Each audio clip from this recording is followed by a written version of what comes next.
Hi అండి, welcome back to our channel. ఈరోజు ఈ వీడియోలో మనం జున్నును ఏ విధంగా తయారు చేయాలో చూద్దాము. చూడండి, నేను చెప్పిన కొలతలతో కనుక మీరు జున్ను తయారు చేసుకుంటే ఆవు పాల జున్ను అండి నేను చూపించేది. ఐస్ క్రీమ్ లానే ఉంటుంది, పిల్లలు కూడా చాలా ఇష్టపడతారు. టేస్ట్ కూడా చాలా బాగుంటుంది, అచ్చం ఐస్ క్రీమ్ తిన్నట్టే ఉంటుంది.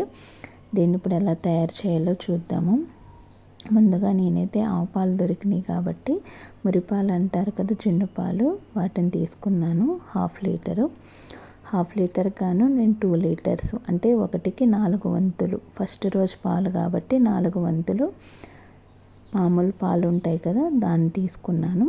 దాంట్లోకి ఇవి రెండు కూడా ఆవు పాలు మామూలు పాలు రెండు కలిపేసి అందులోకి కొంచెం బెల్లం, కొంచెం షుగరు, మన టేస్ట్ని బట్టి ఇష్టాన్ని బట్టి దీన్ని మనం వేసుకోవాలన్నమాట. కొందరు ఎక్కువ తింటారు బెల్లం, కొందరు తక్కువ తింటారు.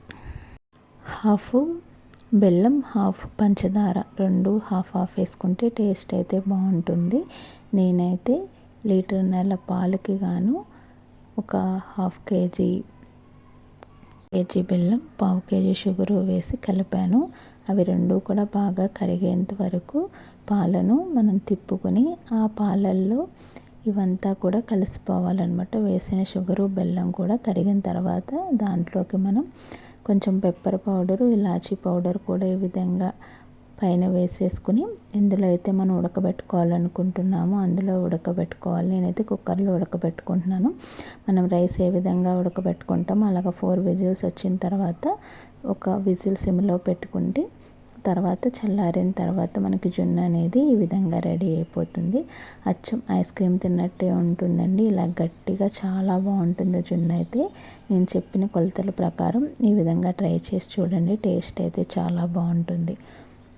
ఈ వీడియో నచ్చిన వాళ్ళందరూ కూడా లైక్ చేసి, షేర్ చేసి, సబ్స్క్రైబ్ చేసుకోండి. ఎవరెవరికి జున్ను ఇష్టమో కూడా కమెంట్ సెక్షన్లో తెలియజేయండి. Thank you for watching.